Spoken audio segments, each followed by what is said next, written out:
Welcome to Screw the Commute, the entrepreneurial podcast dedicated to getting you out of the car and into the money. With your host, lifelong entrepreneur and multimillionaire, Tom Antion. Hey everybody, it's Tom here with episode 177 of Screw the Commute podcast. I'm here with Richelle Futch, and she's here with me today as part of Vetrepreneur Month. And check this out. Not only was she a Marine, she is a Military Spouse of the Year at Fort Bragg, and I'll introduce her to you in a moment. I hope you didn't miss episode 176, Alan Baris. He's one of the few people on this earth I would trust my life to. You'll hear his story as a product creator, a novelist, Army sniper, and the most important reason to stay in shape while in the service. I mean, okay, spoiler alert here. It has to do with running from MPs. And also, please tell your friends, or if you know any vetrepreneurs or people that want to be vetrepreneurs or entrepreneurs, tell them about the podcast. The more successful it is, the more freebies I can give to our faithful listeners. And there's all kinds of tips. And also tell them about our podcast app that's in the Apple Store. I mean, you can go to screwthecommute.com/app, that's APP, where we have complete instructions to show you how to use all the fancy features so you can take us with you on the road and put us on your cell phone and tablet. Now, let's see. I've got a big freebie to thank you for listening to this podcast. It's my $27 ebook, How to Automate Your Business. And just one of the tips in this ebook has saved me over, listen to this, 7.5 million keystrokes. And I guarantee you I didn't get carpal tunnel either because of this. I mean, this book has allowed me to handle up to 150,000 subscribers and 40,000 customers without pulling my hair out. So check that out at screwthecommute.com/automate free, screwthecommute.com/automate free. And if you scroll down on that, the download page, you'll see another special gift I have there for you that some people are charging $4,000 and $5,000 for. You got it free for listening to this podcast. All right, our sponsor is the Internet Marketing Training Center of Virginia. We're approved by the Department of Defense to participate in the MyCAA Military Spouse Scholarship Program. Now, we here at the school give a $9,500 scholarship to military spouses, veterans, active duty, law enforcement, first responders. So that's part of our school and our thanks to that community. Now, the DOD gives them $4,000, so they can get a total of $13,500 if they're an eligible military spouse toward their education. They can take it with them anywhere they happen to be deployed. So I'll tell you more about that later. But you can check it out at imtcva.org/military. And of course, everything we talk about will be in the show notes. This is episode 177. So it's screwthecommute.com/177. All right, let's get to the main event. Richelle Futch is a Marine Corps veteran and military spouse. As a mental health counselor, she has over 15 years of clinical experience working with government agencies as well as in private practice. She's the author of the book and workshop, Her Ruck, Inside the Emotional Backpack of Military Wives, which has provided opportunities to serve military families worldwide. Richelle was recently awarded Armed Forces Insurance Fort Bragg Military Spouse of the Year for 2019. Richelle, are you ready to screw the commute? The commute. I don't want your husband coming after me. I'm ready. You're ready. So it's great to meet you. We were introduced by a great guy, Stephen Kuhn from the Vetrepreneur Tribe.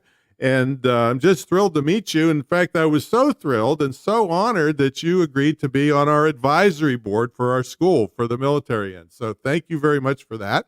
And you're welcome. I was thrilled that you said yes to that. And so tell everybody what you do now, and then we'll take you back and then bring you up through the ranks to see how you got where you are today. So tell everybody what you're doing now. I have been doing mostly online counseling and workshops and workbooks and in-person workshops. And so I'm very much in the digital space right now. It's being a military family and having to go with the needs of the Army. We very much need to make sure that I can maintain an income. That's very important to us to have dual incomes. And if you actually look at any of the surveys from military spouses around the world, Blue Star Families sent out a survey, and over 70% of families really need that dual income. And so the fact that we're pulled and pushed and dragged around where we're on the country, I had to get on the digital market. And so doing the workshops, and I do virtual groups and a lot of writing. I'm doing a lot more content creation Hmm. than I was in regular private practice. And so that's kind of what I'm focusing on right now is my Ruck, really taking inside the emotional backpack of military wives, and then also stepping into military children as well. And so that's kind of where my focus is right now. Yeah, that's great. But I do understand that you were based in I think Washington State, right, and had a nice practice there. Tell us what happened there after you got deployed. So we were actually on a family vacation, and we came back for a kids activity. They have a little kids Q course there that they ran, and we brought our children back. It was right before the eclipse, a couple years ago, Hmm. and on the first activity, one of the other soldiers came up to my husband and said, "Hey, so I hear you're on the list with me to go to Fort Bragg." And I really thought he was just going to throw up right then and there because we weren't expecting it. We had been married for 8 years at the time. We've always been at Fort Lewis. And I had a private practice there in the community. It was flourishing. My hours were set exactly what I wanted them to be. I was in my, I've always been sort of an entrepreneur since I got laid off of my state job. I didn't want to go back to working for somebody and having hours that I couldn't fluctuate. And Right. so knowing that I could set my schedule around his schedule and take clients on the evenings or the weekends, whatever I needed to do, was really beneficial. And so hearing that news that I had to close that practice down was crushing. And so I had about a year to prepare before we had to leave. And so part of it was closing one business and then getting on the digital space so I could earn income in route. Well, there's an old saying, I never met a therapist that didn't need one. And so, so it That seemed like, I think that's what drives us into the profession, well, actually. I think getting that news just slapped in your face probably was quite devastating. Oh, it was. It was. And that's the only place my kids have ever lived. And so Hmm. we were very fortunate. A lot of military families don't have it so fortunate. And they move every couple of years. But we're both from Washington State. So his family was there and my family was there. Our kids loved their friends. And so, you know, I can roll with the punches, I can make it work. But when you're dealing with little kids' emotions, oh, that was crushing. Oh, gee, yeah, and yeah, I'm kind of right in the middle of it here in Virginia Beach, which is basically they call it Norfolk, Virginia. That's how they Yeah. pronounce it around here. If you're flying in, the flight attendant says Norfolk, and then everybody looks at each other like, where you at? But that's the thing. We're one of the largest collections of military in the world, and the military spouses have to take crappy jobs because the employers know they're going to leave, and then they have to go somewhere else and take a crappy job. So that's kind of how we met, in that I'm trying to help find a solution for this with our portable skill set that the Department of Defense, in fact, in that scholarship program, they demand it be portable. They don't want any kind of, art history stuff. They want things that can actually help the spouses make money. So that's what we're working on. So you said you actually worked a state job. So let's take you way back though. When you were a little kid, were you entrepreneurial at all when you were little? I was the one in my family that always saved every penny that I had. And Oh, so when my brother would get money, he would spend it. And then he would come to me to borrow money because I still saved every dime that I got. and And you so charge them I was interest? yeah, 30%, right? I was definitely no, I was the little sister, so I just would give in and like, okay, I just want to make you happy sort of thing. And I appreciate you hanging out with me from time to time. Um, but I always had ideas, and my dad was sort of similar like that. We would go on car rides. He was a truck driver, and so sometimes I would ride with him, and we always spun up great business ideas together. We didn't really pull the trigger, but we would always create in our minds these great money making opportunities for businesses that we would like to see out there. So it was always kind of in my mind. Hmm. And I was always thinking that. I was always writing and creating back then as well. So then what? You went through school, and So I then went what? through high school. My parents got divorced, and they sort of kind of, as people do when they're going through crisis, lost their minds for a short period of Yeah, time. yeah. And they kind of were doing their own thing. And so I was sort of kind of left with a senior year of high school and nobody really around to support me. And um, yeah, so I ended up, nobody sat down and talked to me about college. Nobody sat down and talked to me about applications, kind of was just flailing in the wind. And I sort of wanted something different. I wanted something better. And I knew if I stayed where I was, I knew exactly what that would look like. And that was scarier to me than any possibilities out there in the world. And Right. so I went and started talking to military recruiters. Wow. Just Yeah, on your own, huh? just on my own. Hmm. I said, I'm gonna see. I want a bed and I want fed. Like, what can I do? And then, so how did you pick or did the Marines pick you? They usually say, what, a few good, they can't say it anymore, a few good men. Right? Few good men, right? Got Yeah. you. So I was actually talking to the Air Force recruiter. I don't know why, because I think females a lot of times we just kind of go toward the comfort. I think because Air Force is known for the brains, the comfort, and there's a lot of great things that they have to offer. And the Marines would come in and they sort of had this razzing with the Air Force guy. Hmm. And they're like, hey, man, is our coffee made yet? And kind of just, pitching him some stuff. And that was my personality. I was definitely sarcastic. I was easygoing. And I just they were kind of making fun of me, like, oh, you couldn't handle this, that kind of thing. And I was such a sucker to like, oh, I'll prove you I can. And so they hook, line, and sinkered me right in. And so I went Marine Corps all the way. Now, the Marine Corps is like way smaller, right? There's only a couple 100,000 Marines compared to millions of the other forces, right? Oh, it's so much smaller. I just recently had the pleasure of sitting on a focus group for special operations in the Army. They're recruiting, and they need to recruit in Army special operations the same number of Marines that there are. Wow. Yeah, yeah. I mean, I heard one time you could put all the Marines like down in the mall in DC. Yeah. Yeah. Yeah. Yeah. We really are the few and the proud. Yeah, there you go. Actually, if you look on our military page, one of the guys that I've helped in the internet stuff was one of the poster guys on the posters, for the Marines, that's standing Oh, there. yeah. Yeah, you Yeah. ought to see him. Yeah, it was really cool. All right, so you went through the Marines, and I don't want to slough that off because that's that's a lot of work, right? And Yeah. how did you make it through there? I mean, at the time, were the guys pushing you harder than they would or somebody else? So in the Marine Corps, it was still very segregated. And Right. so we were with other females, except when it came to like the ranges and like any of the defensive stuff. Then the guy instructors would come in and we'd be incorporated with that. But Hmm. um, you lose your identity in the Marine Corps. If they ask you what your name is, you have to say recruit. If they ask you where you're from, we're from 4th Battalion. That was the female battalion. That's what you're allowed to say. If not, it was hell for like the next day or two. And so when I got out of boot camp, I actually was meritoriously promoted out of boot camp because I graduated at the top of my platoon. Wow. And I loved it. I loved being there. I think if the Marine Corps was all like boot camp, I think in that time frame of my life, I probably would have stayed in because I was such a tomboy and I loved all that rough and tough shooting stuff. Right. But I was in accounting, and so I worked for the Oh. comptroller. Yeah, so it was complete opposite, if you can imagine. Uh-huh. Uh, but I really liked it and I enjoyed it. But when you got out into the field with into your MOS and things like that, the culture was a lot different when I was in, and it was, you got to prove yourself to be here. And so I had no problem doing that. I rolled with the punches. I made sure that I fit in with everybody and I would not fall out of a run, even if I had to get an IV afterwards. I was in it. Did you And throw so hand grenades?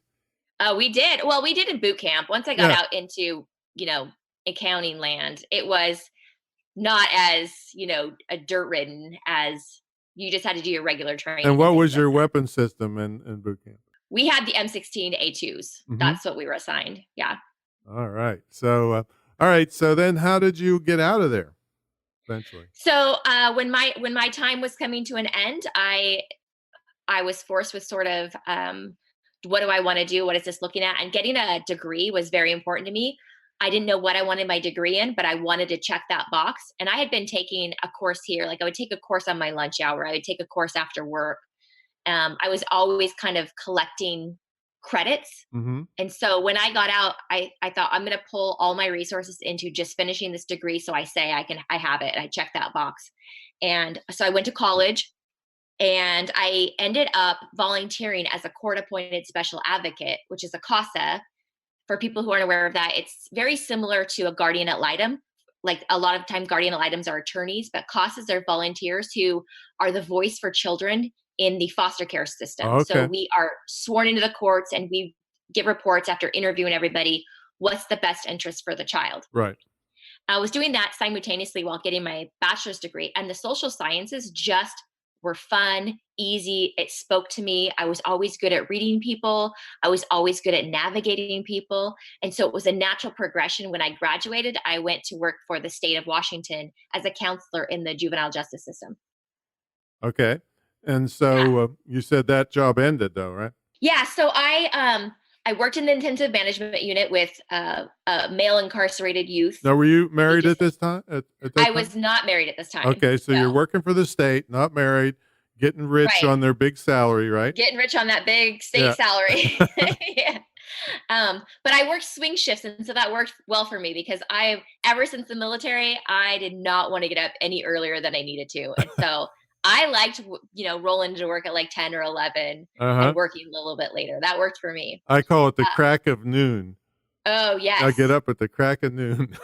yes, right. It's there's nothing wrong with that. I feel sorry for the people who feel like they need to get into that routine of you have to wake up by 5:30 or 4:30 and go Oh, work yeah. out. I get a lot of And those on here when I ask them what time they get up on a day. "Oh, I get up at 4 and I meditate for an hour," and I'm like, "Yeah, I'm technically meditating I mean, deeply."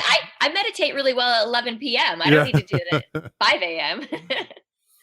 Okay, so so you're I working for the state. so working for the state, I actually the treatment model that I used that we were using in the state facility came really easy to me. I was able to take this sort of master's level, doctorate level language and transfer it down to like an eighth grade language for the other staff that I was working with. And so they pulled me into doing trainings. And then I was promoted to a treatment coordinator where I was counseling other counselors on how to do this treatment model. And during that time, I thought, wow, I'm always teaching other people. Where am I getting taught? I was getting Mhm. my sessions were being recorded. I was getting great feedback. I was doing really well. And so that's when I decided to go get my master's in social work at the University of Washington and see where that took. And about the last year of my master's program, that's when I got laid off. The state funding for treatment went away. And so therefore my position just poof went away. Now, who was paying for the master's program? I was paying for it with student loans, and I still have student loans. Oh, wow. Yeah, we wanna Yeah. help, folks get out of that. But the, no, but the bachelor was paid for by the military? Yes, I used my GI Bill for my Mhm. bachelor's. Okay, great. Okay, so your job goes poof, and, you don't hear Marines saying poof that much, but Yeah. Poof. but it I went got poof. three little kids now, so we use Oh, yeah, different you words. can say poof, yeah. The P word, yeah. Yeah. Uh, so you're sitting there, unfinished master's degree. What happens? I had actually just met my now husband Mhm. during that process of my master's program. So it's a 3-year program. I'm in the last year, and he's getting ready to deploy. So we get married. And we'll joke because I'm like, well, I need health insurance. And he's like, I might die. It'd be nice if I had a wife, sort of thing. So we joke around about the motivation for Yeah. getting married when we did. But, 9 years later, we're still here and we're still happy. So it's good. And so I finished my master's degree and, I had to do my practicums. And so I was able to, work in an emergency room, get experience working for the Warrior Transition Battalion on Fort Lewis, really gaining a lot of information and experience. So if I wanted to go back to work, I could. However, I was looking at the funding that, the amount that they get paid. And I thought, that's not, I want to set my prices. I don't want to be controlled by somebody else again. Right. And so I thought a private practice would be perfect to gain, the hours that I needed for my license, and really be able to do and work with the clients that I wanted to work with. Because when you work for an agency, they assign you your clients. And it's Right. a really freeing thing when somebody can come sit down in front of you in whatever business you have and you can say, this isn't a good fit. Let me refer you to somebody else. So this required though an office though, right? It did. And so at first, when I first started out, I went in for supervision. It's one of the requirements that we have to do is have supervision. My supervisor at the time knew of a friend who was subleasing her office 1 or 2 days a week. And so I only wanted to start out 1 or 2 days a week. Oh, And so I was perfect. able to pay them a smaller amount, just the daily rate, Hmm. have the office and let my practice grow to the point where I was starting to have to say no and go, well, I can either say no or I can get my own office and open up more days in my calendar. So it was really beneficial to take those baby steps starting the business. All right, let me stop and recap that for everybody listening. That's a way to get started. I mean, if you are going to have a bricks and mortar something, which even if it's a therapist office is technically bricks and mortar, you have to go to an office somewhere. That would be something to look for. Is look for a sublease or look for maybe a room in somebody else's office you can rent. And now they have these places where I know in the big cities, it's a collaborative thing. Like it's a big thing with a conference room and people just rent one office and then they're surrounded with other entrepreneurs and they use the conference room. I forget what that's called, but anyway, Co-working space. co-working space. There you go. Mhm. So those are ways to get started if you need that kind. Now, of course, I'm going to try to talk you out of it and have you going all online, but if you're dead set on needing space, that's a way to inch into it because I mean, I got stuff that's whether I use it or not, it's $6,500 a month plus utilities and all this stuff, for my school. So this is a way that you can ease into it. So great. All right. So you're in there a couple days a week, and then you're saying no to people. So you expanded to your own office then? So I expanded to my own office. And at first, I partnered with another woman who also wanted to increase her hours. And so we could do a 7-day split where I had it 3 days, she had Oh, it, well, there's another 4 thing. days. Yeah, another way to do it is get somebody to collaborate with you. Yeah. She was also a military spouse, though. And then Mhm. she ended up having to move. And so I Ah, had the whole office to myself. And because at that point, I had already had two of my children, I worked quick. yeah. And I would say that kind of snuck in there really fast. Yeah. yeah, so there's kids all of a sudden in this timeline. And I didn't want to work all the time. I wanted, I was just one of those people, and I think everybody's different, but I wanted the majority of my children's influence to be from me and their father. And so I'm at home with my kids as often as I can. And when I took them to a daycare, it was usually maybe 4 hours once a week or something like that for some socialization and for them to get used to other people. Hmm. But for the most part, I was the primary caregiver. And so it's really funny with, women and entrepreneurs and military spouses, we're always struggling with I'm just a stay at home mom or something like that. And so while I am a stay at home mom, I'm also an entrepreneur and I also work. So I'm kind of both. And that's the treatment model I work with is dialectical behavior therapy. And it's all about two opposing truths, both coexisting. And so my life is filled with dialectics. That's for sure. Dialectics. You got to explain that because when I first read it, I'm thinking she's doing diabolical things. What does that mean? Yeah, dialectical behavior therapy. It's a treatment model that actually formed out of the University of Washington from Marsha Linehan. And the dialectical piece is meaning we're trying to find synthesis between two opposites. And so one of the big dialectics that we talk about in DBT is acceptance and change. And so when you're meeting clients, that you want to accept them where they are. And it's the same thing with business coaching. If you have somebody in front of you and you're a business coach, you need to know exactly where they are and that be okay. And at the same time, you need to push them to change or they're never going to grow.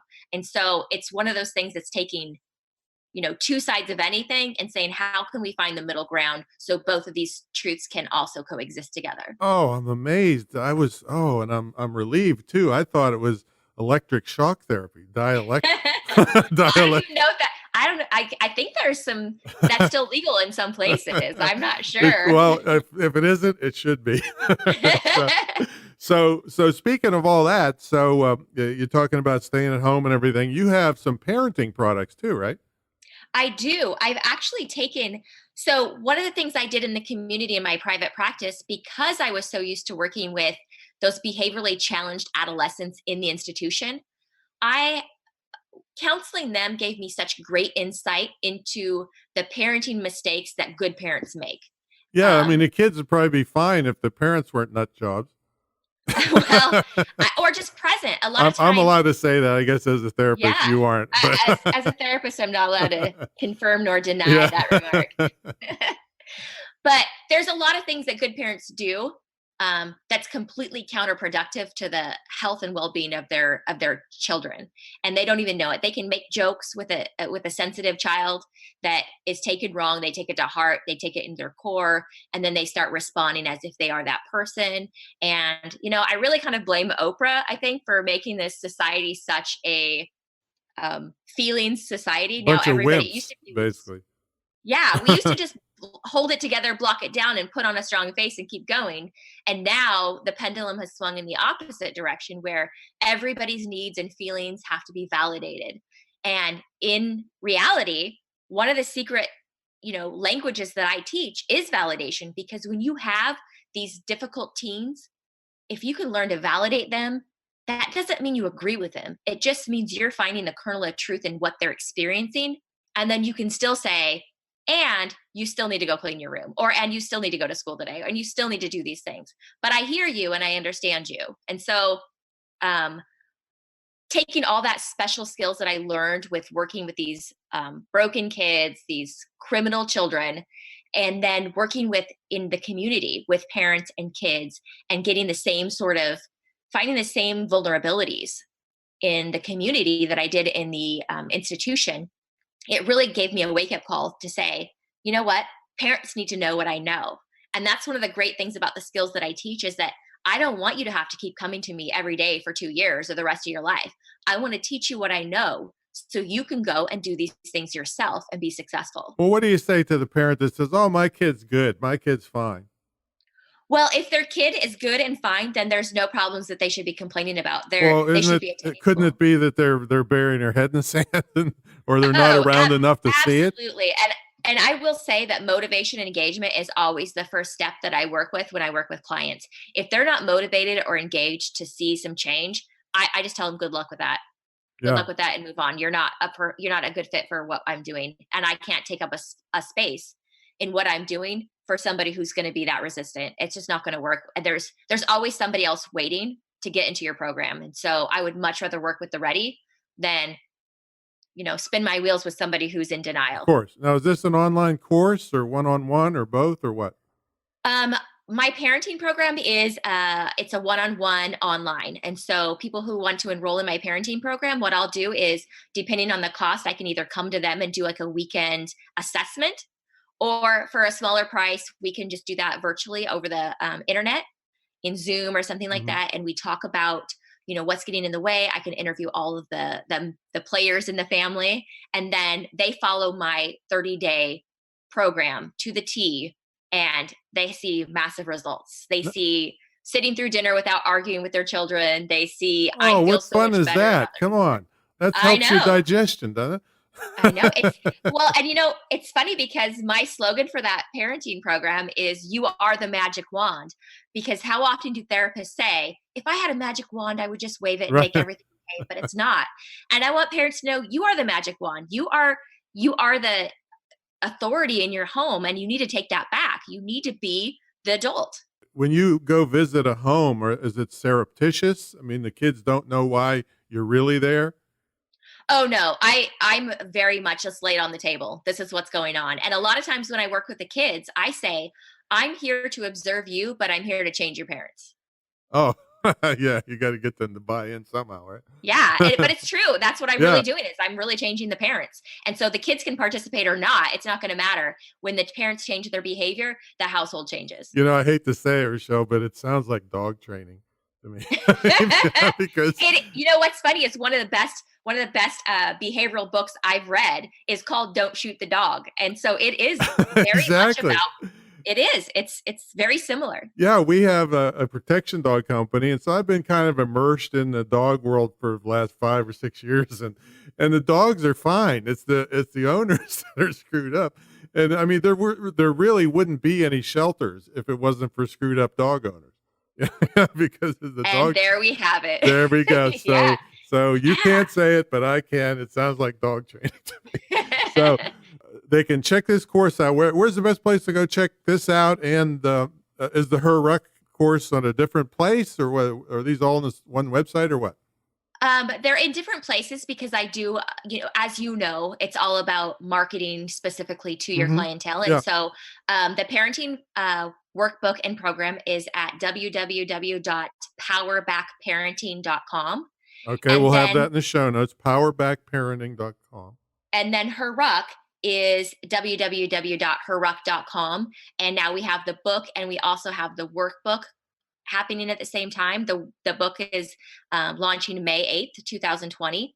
And the workbook and the workshops are happening now. And so if you want to bring the workshop to your area, it's best to just contact me and we will make that happen. We'll find sponsorships in your areas or whatever we need to do to get it there. Nice. Now, what's the best way to contact you?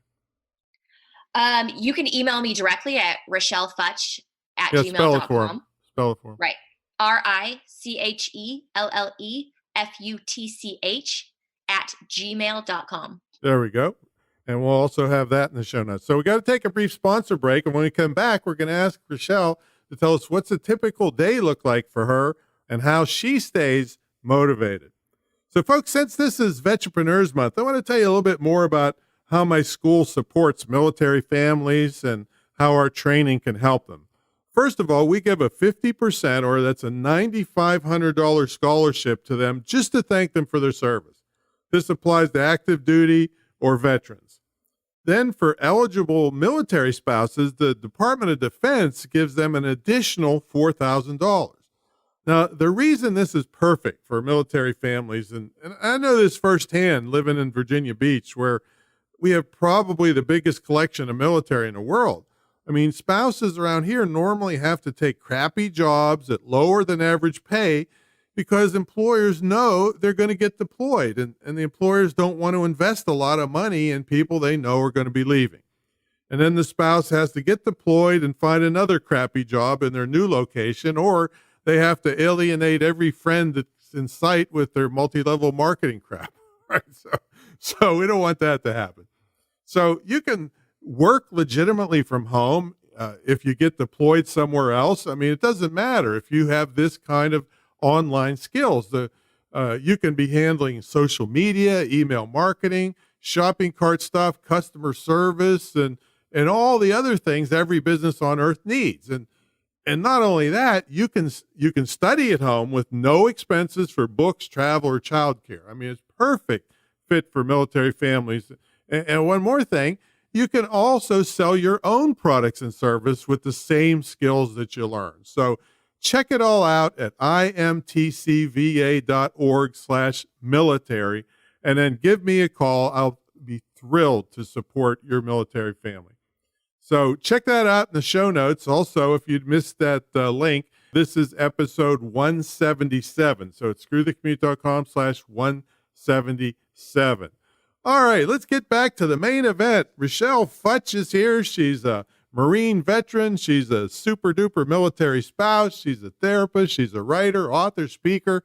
So Richelle, what's a typical day look like for you now? So when we moved to North Carolina, I decided to homeschool my kids. Oh, okay. So we have curriculum. How old are they? My oldest is turning 8 this month. And then I have a 6-year-old and a 3-year-old. Oh, good. That'll give you time to figure out the new math. Absolutely. Oh, yes, the new math. We have a really great program that we follow. And so if I didn't have these pre-made curriculums that were made by other people, I probably would not be able to succeed at it. But knowing that they're so young, we knock our schoolwork done out in like 3 hours. It's not all day. And so we just get to it, we get it done, and then we go outside, do some activities, but I can position that. And so if I have a client on video that needs to meet at 9 a.m., that's fine. I can do that my kids can entertain themselves somewhere, and I can do that and then start the school afterwards. But Nice. normally we do school from like 9 to noon, and then we break for lunch, and then I have the rest of the afternoon for any creative things that I need to do. And I can just call in a babysitter and they come over and they do things. We also have a really good babysitter that can go over curriculum with them if it's something that brings me out of town. Mm-hmm. So I definitely have problem solved any of those barriers that gets in the way of me getting to my business. And then I just have to have a couple set hours every day in the evenings. That's just my time. And so if I have work that needs to get done, I get work done. If there's some sort of personal growth time and I have nothing that's pressing for business, then I can do my personal growth time in there. But always having those set couple hours in the evening after bedtime, that's just business time. Okay, so what type of things are you working on in your business? Right now, my Her Ruck workshop is actually growing pretty fast. And so an You do them on organization, bases or what? so we go on bases and sometimes we work at community centers and things like that if somebody has sponsored it. Mm-hmm. We're going to other states. They will work with, veterans and active duty organizations who want to come together to sponsor the workshop. But one of the programs that I'm working with right now really wants to take this on as one of their main veterans programs. And so I'm working on writing up a train the trainer curriculum so I can train other trainers and license my program to them. And so I can get paid a set amount and I don't even have to be there to teach it. I will be the trainer to train them to make sure that their other mental health professionals are training the program to my standards. Right. Now, what type of businesses do you look to sponsor? And does this mean that it's free for the military spouse to come and a sponsor pays for your fee to put it on, or what?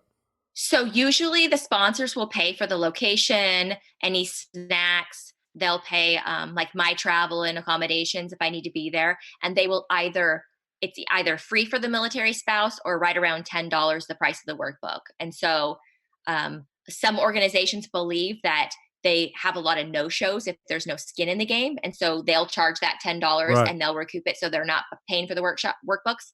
And other organizations know that the spouses will show up. And so they don't charge them and they cover that workbook How fee. many typically do you get? Because of the nature of the workshop, I like to keep it around 25, but I have gone up to 50 in the room at the same time. It's really important for me to have them have eye contact with one another when we're unpacking the things that you're carrying around in your ruck. It's bonding, it's connection building, and usually the spouses are connected to each other in some way, either through the special operations. They're the same, they're in the same special operations, they're on the same teams, their spouses are on the same teams, I should say, and or they're at the same installations. And so even when I work in the community, there are spouses out there that they're connected through their isolation. They're not feeling connected to other military spouses. And so they leave with each other's phone numbers and they've just been super vulnerable with them for the course of 8 hours. And that's growing. And so it's really important to not hit thousands of people. If I was just to give a speech on why this is important, I could do that in an hour and give a speech in front of thousands of people.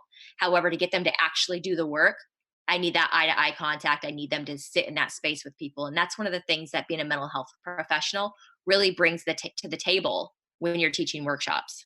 Now, is this across branches, or is it all usually the same branches there at one time? Oh, no, across branches. Okay. And how do you get the word out?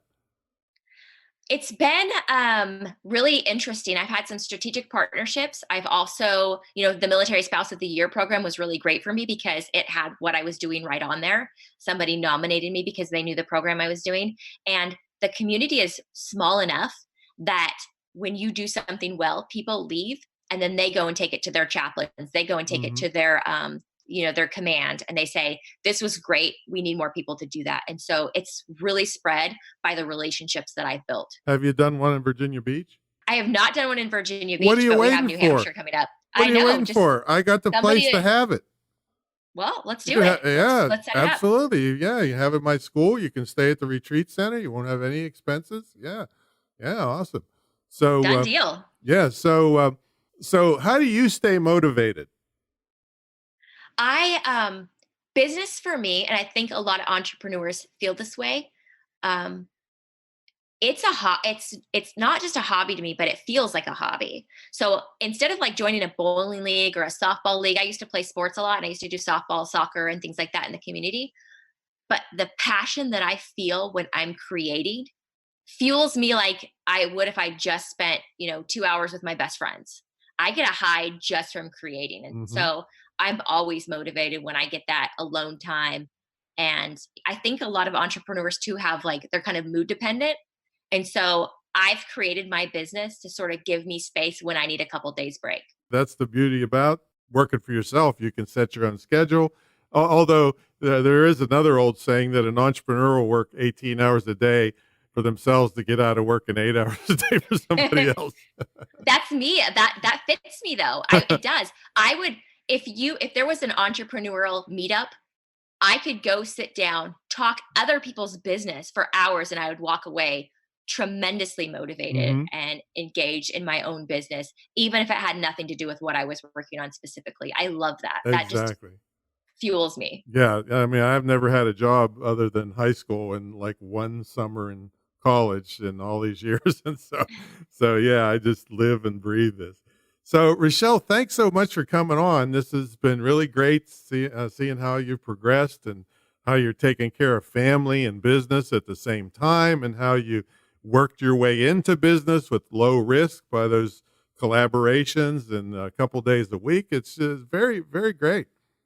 Well, I appreciate you having me on the show and letting me tell my story. And I really wanted to add one thing, just gratitude to you for the programs that you're running, because when I did have to pivot my business from brick and mortar to the digital space, I spent thousands of dollars out of pockets, more Hmm. so than the program that you're running as well. And so that is a huge solution that I wish I had known about 2 years ago. And, I know what it's like. I mean, with no support and nobody that's blazed the trail in front of you, going down rabbit holes. There's so many things online that can just, sink you. And there's so many shysters too. I mean, people promoting stuff that's terrible and you don't know any better when you're trying to do it yourself. So no, I'm thrilled that, I'm sorry you had to go through that, but I'm thrilled that we'll be able to together help other people not having to go through that. Absolutely. It's a great partnership because I know people that I don't want to see fall into the same pit holes that I do and be in debt on their credit cards for these, sham of courses of somebody who literally learned it the week before they're teaching it Exactly, or and barely learned it and at barely all. learns Yeah. it. So thanks so much, and I can't wait to let's see. By the time they hear this, oh yeah, I'll be seeing you that weekend at the Military Influencers Conference in DC, and just thrilled to have met you. And your story is very inspiring for a lot of people. Yeah. Looking forward to seeing you soon. All right, thanks everybody. So we'll catch you all in the next episode in Vetrepreneurs Month. That's September 2019. Be a lot of